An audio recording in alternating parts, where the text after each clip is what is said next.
joined by Del Ross from McKinsey. Hi, Del. How are you? Thanks for joining us. Thank you for having me. I appreciate it. I feel like you got all the bald guys. Yeah, it's been a great conversation so far, and I'm hoping we can continue that. I think the whole session has been really insightful. So definitely hoping we can continue that trend here. Speaking of trends, though, let's go back to a year ago maybe and talk about your predictions for 2023. What were you predicting? Where were you right over the past 12 months? And tell me a little bit more about that. Sure. So one of them wasn't a particularly hard prediction, but that was that leisure travel would return in volume to historical levels, and for the most part, that was true. A little bit masked by continued growth in rate that was a little unexpected in some destination markets, but and I think that people were really surprised about the level of outbound travel from the U.S. to the rest of the world. U.S. had historically always been the largest source of international travelers, or inbound international travelers to destinations. And we kind of recovered that status in a big way this past summer, especially for European destinations. It was staggering. But aside from that, I was generally correct in the overall trend for leisure volume. The other prediction was a little bit more arcane, and this is about corporate travel. I, like a lot of others, I did predict that corporate travel would not recover this year, and not fully. But my nuanced prediction was that we would see a lot of activity in unexpected quarters in corporate. And that actually did happen, where certainly in North America, we saw a tremendous amount of activity and continue to see a tremendous amount of activity in medium-sized companies that were not pursued by global sales organizations in the past. And that continues to happen. There's actually a gold mine out there in a corporate travel volume that is unaddressed and really not being sold. Corporate traveling entities and travelers that are behaving like leisure travelers, but they're not. And there's a massive opportunity there. But that's something that I called at the end of last year, and absolutely continues and is going to continue into next year. Yeah, I'm glad you managed to mention sort of the topic of pleasure there without using the word, although now I have. So I get to use it twice in one session, which is great. Yeah, no, I completely agree with you. I remember every week we look at the numbers for hospitality as a whole at Muse, and seeing the occupancy generally, bounce back and then start to track along versus pre-pandemic times. But you're quite right, and Joanne, I think it was mentioned it earlier as well, seeing the ADR and then in turn the RevPAR exceed expectations really has been a great sign, but definitely I don't think something that really anyone expected coming into 2023. Again, it's things true. that you didn't expect. Sorry, go ahead. No, I was just going to say the one challenge is that because things continue to go along pretty swimmingly in global hospitality, it actually masks some, I think, existential threats to the business that we really need to address. There's actually a problem with the operating margins globally for hospitality. They're shrinking, and it's being disguised by higher top line. But if you look at the cost of delivery, the cost of acquisition and the cost of delivery continue to rise, and they're going to keep rising. And until we address that, and there's ways to do that, we actually are going to see, we're kind of setting ourselves up for a big hit when the inevitable softening of rate happens. And any downturn in occupancy is just going to exacerbate that. So there's kind of it's hard to be the guy, saying, hey, everybody, you better, man the dike. We've got a problem coming up when things look so great. But the truth is we need to take advantage of the fact that things are going well right now to invest in the stuff that's potentially going to kill us in a year or two. Yeah, definitely. you can't celebrate too much. You definitely, and I think that's something that we're seeing as well. Talk to me a little bit more about the rising costs. Where are you seeing the biggest impact? And you mentioned there are things you think that we should be doing as an industry to reduce that. Give me your thoughts and your advice there, if you were advising me as a property. Sure. So no surprise on the distribution side. Distribution costs have been rising for a very, very long time because of the incredible resurgence of OTAs since the pandemic, propelled by a leisure-driven recovery. That is the highest cost for transient that you have. So the proportion goes up, the costs go up, but that also drives up the cost of direct channels and other sources of business. And as low acquisition cost corporate hasn't really materialized in the way that we wanted to, it certainly hasn't recovered. You have this ongoing threat of increased cost to fill, right? That's number one.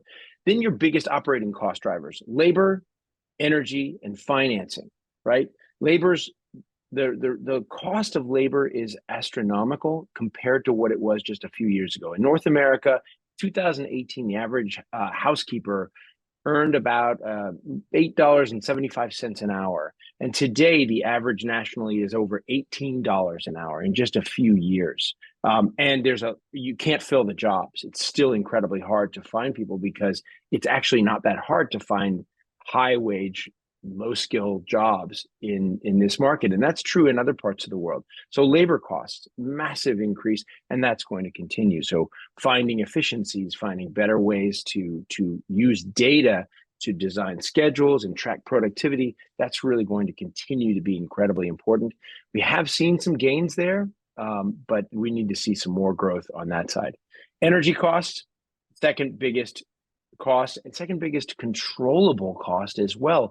It's a little hard because to control your energy cost to provide to realize efficiencies often involves a capital expense to invest in better controls, better systems, better HVAC. That's important, but it's going to keep getting higher and higher and higher. Here in North America, we just brought on board our first nuclear power plant in the last 40 years, right? Which, say what you will about nuclear, the promise of this was supposed to be cheap power. That was the idea. Not really the case. Turned out to build the thing cost about 10 times more than they expected. And now the costs of that overrun are being passed along to buyers of electricity.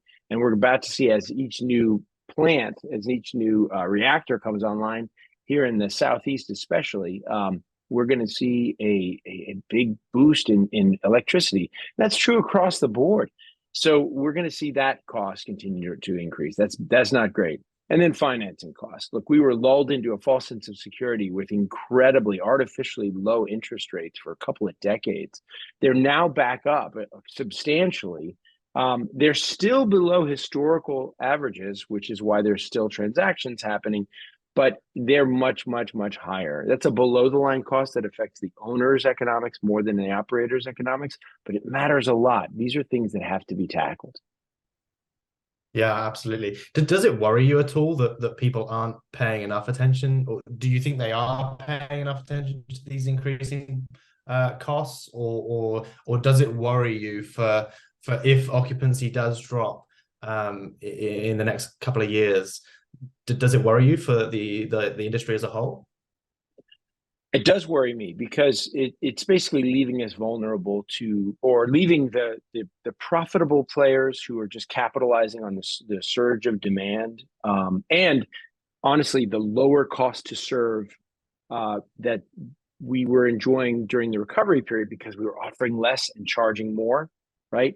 That gave us a false sense of security that, oh, margin's going to be fine. But now that we've restored most services in hotels, and consumer demand for those services has more than recovered, now we're going to get back into where the true operating margin threat is going to emerge. So it does worry me. I think that some brands, some operators may not make the turn here, and others will. I think this is going to be one of those feast or famine situations we're approaching.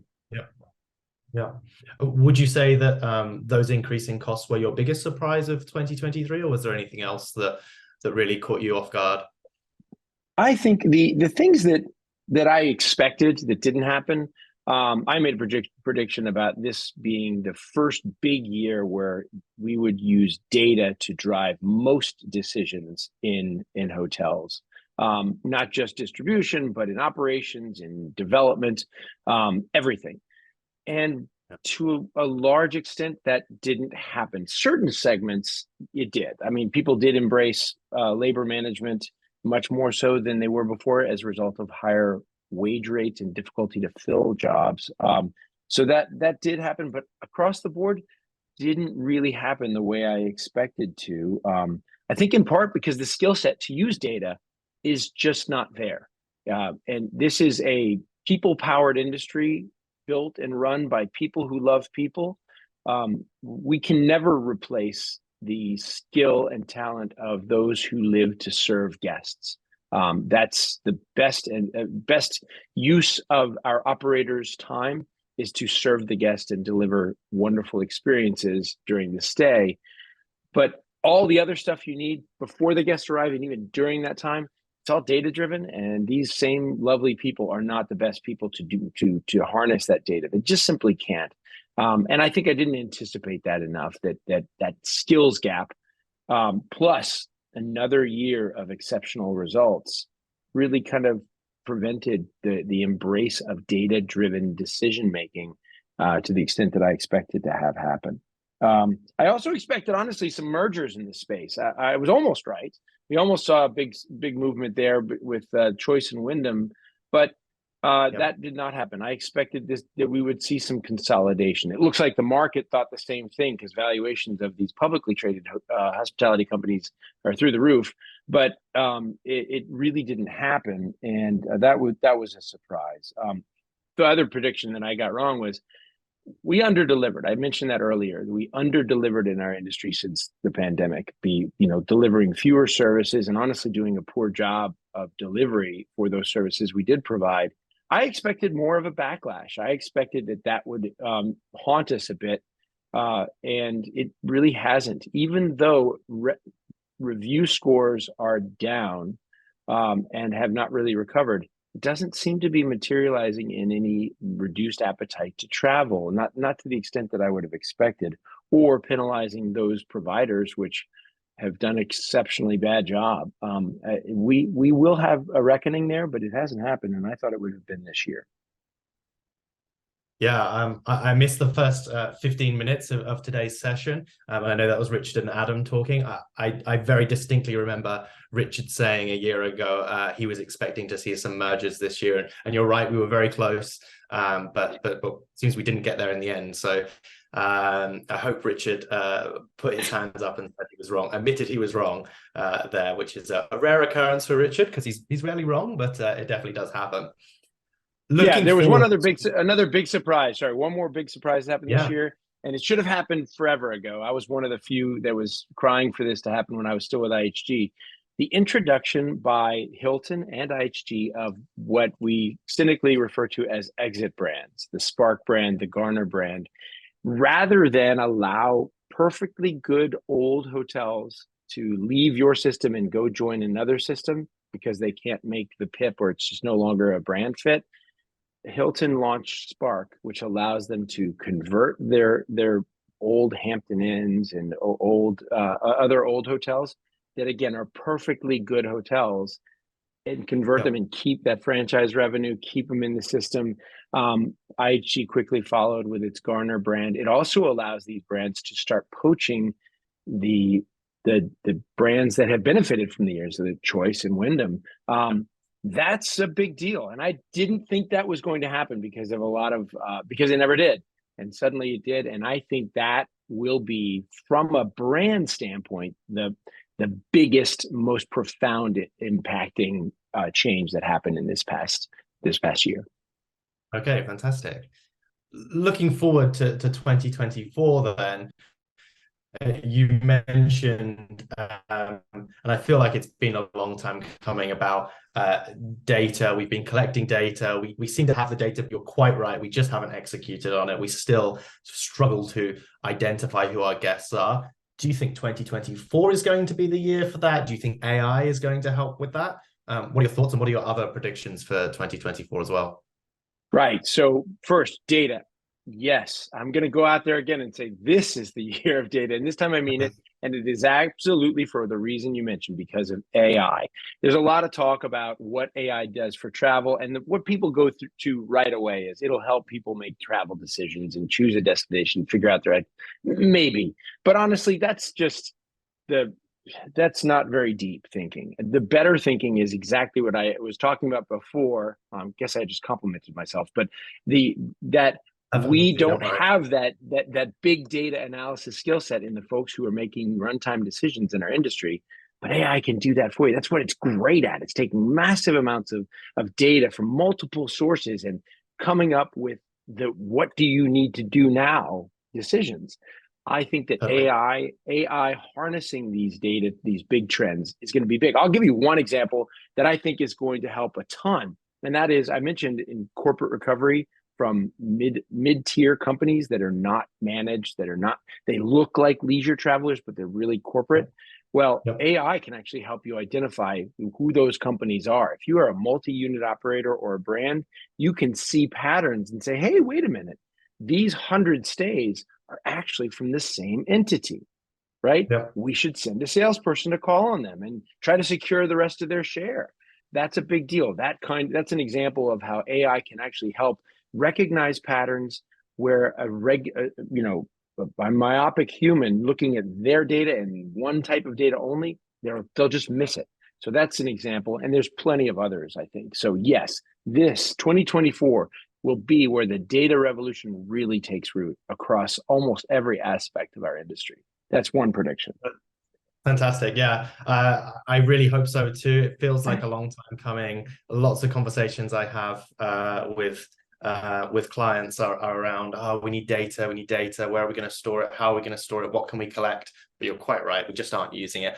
I'm really hoping that in 12 months' time, we can also have this conversation and we can say we were both right here. And 2024 is the year that we actually start utilizing this data, and it's really, really powerful for us.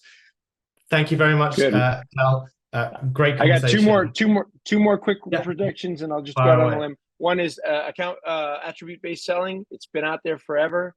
This will be the year where somebody actually starts to do it in a small way, probably through a direct channel, but it's going to set the tone, and I think that's the big thing. So I'm going to go out on a limb there. And the other one, this is just an expectation. We haven't talked about Airbnb very much right now.